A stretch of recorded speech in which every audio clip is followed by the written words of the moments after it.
Olá, continuando minha série sobre a aplicação da orientação objeto 2.0 ao meu relatório de pedidos, hoje eu vou começar a distribuir as responsabilidades que estão na minha classe Purchase Order.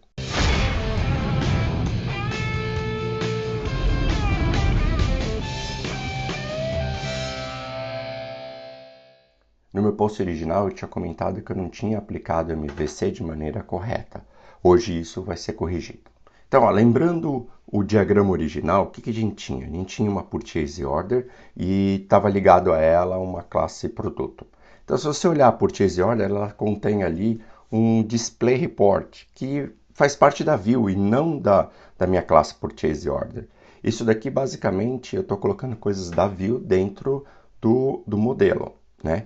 Então, veja lá, o que eu preciso fazer? Eu preciso tirar isso daí da classe Purchase Order, porque a responsabilidade de imprimir o relatório, imprimir qualquer tipo de saída, não faz parte da Purchase Order. Então, eu preciso tirar isso daí e colocar essa responsabilidade em outra classe. Olha aqui, então, vamos tirar o Display Report e colocar numa outra classe chamada Output Report.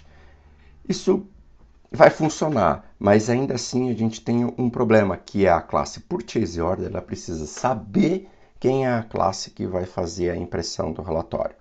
Então, se você tiver na orientação objeto 1.0, beleza, isso seria o correto a fazer, isso estaria bom.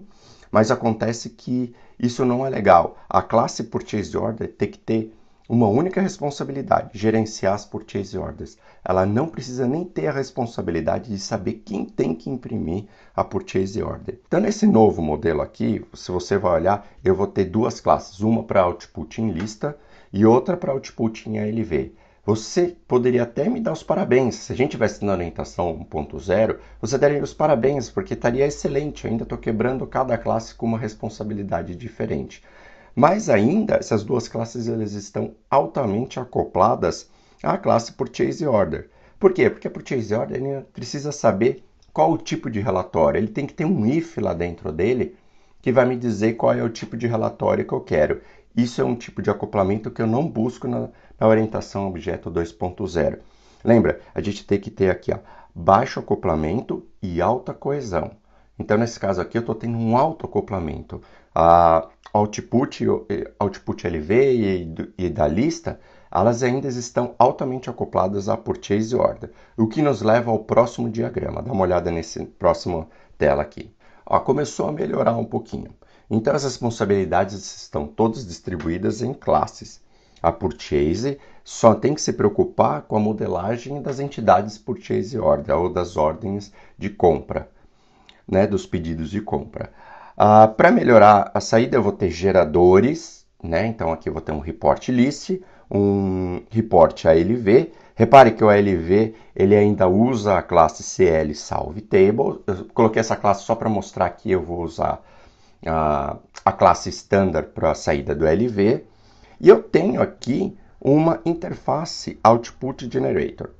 O que vai acontecer? A Purchase Order agora, ela nem precisa mais saber quem vai ter a saída. Ela, na verdade, ela nem precisa saber que vai ter uma saída. Os geradores de saída têm essa tarefa. Eles vão receber uma Purchase Order e aí eles vão extrair os dados de dentro dessa Purchase Order para fazer a impressão do relatório. Então, com isso, eu tenho uma coesão muito boa, né? Uma coesão que é garantida pelo contrato com a interface e também qualquer tipo de acoplamento foi eliminado. Então, minha Purchase Order não precisa ter mais nenhum tipo de acoplamento, nem com a Report List, nem com a LV. Por quê? Porque ela vai ser usada para fazer a impressão dos relatórios. Isso daí faz com que o meu modelo comece a caminhar para um lado da orientação 2.0. Legal isso daí, né? Agora vamos ver como é que fica o nosso código. Vamos fazer essas alterações no nosso programa antigo. Então, o que eu fiz aqui, eu fiz uma cópia do programa antigo, o Better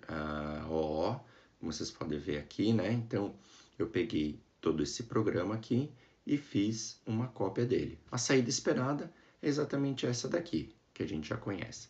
Então, o que eu vou fazer agora? Eu vou começar a fazer a alteração no programa. Então, a primeira coisa que eu vou fazer, eu vou definir a minha interface. Na verdade, vou dizer para o meu programa que eu vou usar a interface e a classe. Mais para frente, vocês vão entender por que eu estou fazendo isso? Para que serve esse comando, defer? Isso daqui tem porque eu não me desacostumei a usar a notação húngara. Então eu vou tirar a notação húngara de todas as minhas classes. Então, pelo menos das classes, eu não vou mexer com outras coisas por enquanto, para não mexer tanto no meu programa, mas pelo menos das classes e da interface eu vou tirar tudo que é menção sobre notação húngara. Aqui, beleza. Então, tá ativando, criei aqui a minha interface. Agora o que eu vou fazer, eu vou para a implementação da minha classe, a classe Report List.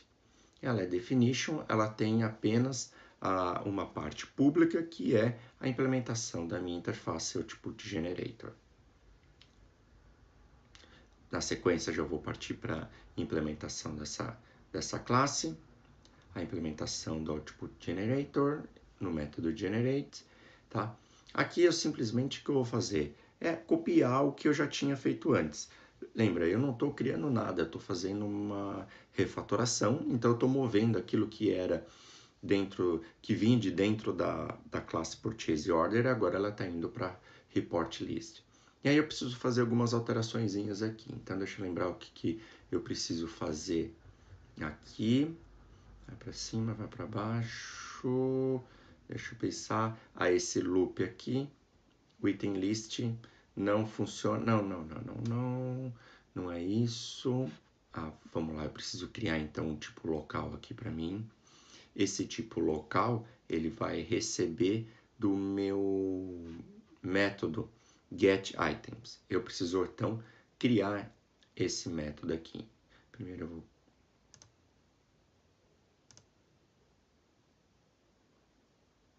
Então, eu vou começar também criando um tipo items_table, que faltou isso daqui, que eu vou usar no restante do meu programa. Olha só que interessante. A classe product ele não identifica, mas se eu mover essa declaração desse types, quer ver, ó, deixa eu clicar aqui, ó, ele vai falar que o type product não existe. Eu tenho que mover ele para depois do definition defer. Ou seja, eu uso o defer para dizer assim como se fosse uma promessa. Olha, eu vou definir essa classe mais para frente, tá? Então, é uma particularidade aí do ABAP. Então, com isso, eu já posso criar aqui agora o item list, que vem da onde? Vem do... Olha lá, putz, não implementei ainda o método. Preciso vir aqui em cima, então, no lugar... Antes do display report, o que eu vou fazer? Return table. Returning get items. Não, na verdade ele é um exporting items list type items table. O que está errado aqui? Items table, vírgula, ponto. Claro, tem duas vezes o get items aqui, certo? Então agora está pronto. Eu vou para minha implementação do get items, que ele simplesmente retorna o items list, que é do meu atributo. Que mais aqui? Então, agora sim, o getItems, ele existe, certo? Então, posso conferir aqui. Agora eu posso deletar esse meu método displayReport, ele não existe mais. Vamos lá, deletando aqui, ponto. Agora sim, podemos ativar. Método displayReport. Opa, displayReport, ele precisa... O que está faltando aqui? Então, o método displayReport, esse daqui não existe mais. Perfeito. Então, vamos lá, eu vou criar aqui um output display, type have to output generator. O output display é igual a new report list. Olha só que legal, notação nova de ABAP aí na hora de criar um objeto. Output display, generate, recebe a minha ordem de compra. Executo isso. Opa, o que está acontecendo aqui? Vamos dar uma investigada.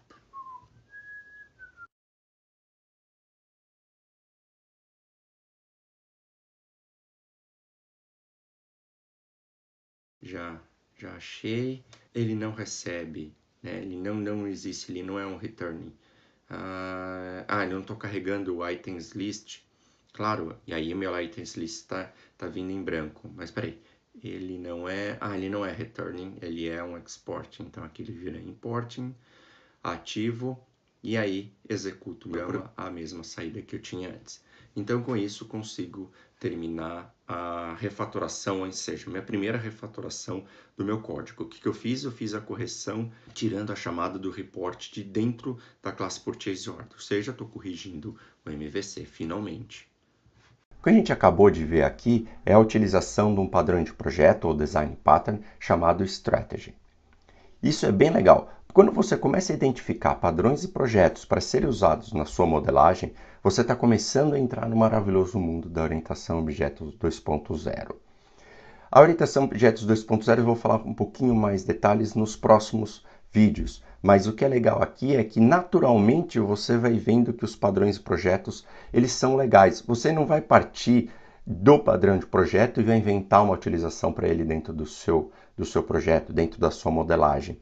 Você vai fazer o contrário. Você, da sua modelagem, você vai começar a necessitar de coisas que já foram criadas nos padrões e projetos. Por exemplo, quando eu comecei a usar o Strategy, eu nem sabia que eu estava usando o Strategy, porque ele é natural, era uma necessidade que eu tinha. Então eu vi, por exemplo, diversas ideias chegando e eu apliquei a ideia do Strategy em um outro projeto. Foi aí que caiu a ficha que eu estava utilizando um padrão de projeto. Então, fica aqui minha dica. Se você estiver estudando os padrões de projeto, muitas vezes o que é legal é deixar que eles apareçam naturalmente dentro da sua modelagem. Por que isso daí é importante? O ser humano ele é muito bom para resolver problemas pequenos. Quando o problema é muito grande e complexo, a gente começa a ter problemas para lidar com essa complexidade, muitas variáveis, muitas coisas acontecendo. Daí a velha máxima, dividir para conquistar. Desde a programação procedural, qualquer tipo de programação, o que ela vai tentar fazer? Ela vai tentar te dar ferramentas ou ferramental para que você quebre esses problemas em pedaços menores, resolva esses pedaços menores e junte tudo no final. A orientação a objeto nada mais é do que realmente quebrar em pequenos pedaços, ou seja, fazer com que as suas classes tenham apenas uma única ou pouquíssimas responsabilidades, ou seja, eu estou quebrando esses pedaços, né, esse problema grande, em um problema menor. E aí depois eu tenho que juntar tudo. E aí que está o problema. Na programação procedural, quando você tentava juntar, se você não tomasse muito cuidado, o seu código naturalmente caminhava para o que a gente chama de código espaguete, né, que era um código que apontava para tudo quanto é que é lado e depois, para conseguir debugar aquele código, ficava uma loucura. Quando você aplica a orientação objeto, mas a orientação objeto, vamos chamar assim, a 1.0, quando você apenas está quebrando as classes, ou melhor, quando você está modelando através de entidades concretas, o que acontecia? Você começava a cair nesse mesmo problema que a gente já viu aqui. A sua classe começava a crescer demais, ganhar muitas responsabilidades. Por quê? Porque você estava programando procedural usando orientação objeto. E aí, naturalmente, você caía num código espaguete, ou né, o código macarrônico, ou você caía em alguma coisa que ficava muito complexa. É por isso que eu digo, é legal você saber quebrar tudo, mas também é legal você saber juntar tudo. Porque saber juntar os pedaços, você pode ser que você junte os pedaços dessa maneira, ou você pode aprender a pedaços dessa outra maneira, ou você pode aprender dessa outra maneira.